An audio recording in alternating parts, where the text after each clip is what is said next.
Plusieurs morts, exode, maisons incendiées, biens détruits, des blessés, peur au ventre.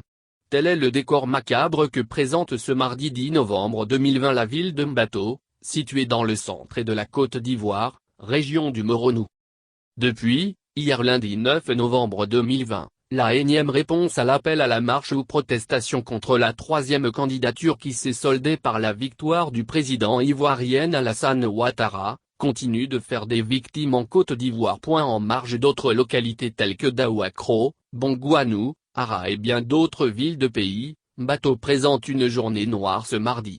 En effet, ce soulèvement contre le vainqueur du scrutin du 31 octobre s'érige à peu feu en conflit intercommunautaire. Ainsi, à l'issue des confrontations qui ont éclaté dans cette ville, le président de la jeune de Mbato, très attristé, dresse un bref bilan de la situation. Les victimes sont de part et d'autre, entre jeunes Malinké et Annie. Et une certaine chasse à l'homme est engagée entre les deux camps armés d'armes blanches, explique-t-il. Lequel bilan corroboré par plusieurs sources d'information, les populations qui fuient leur propre ville pour se réfugier dans les villes voisines.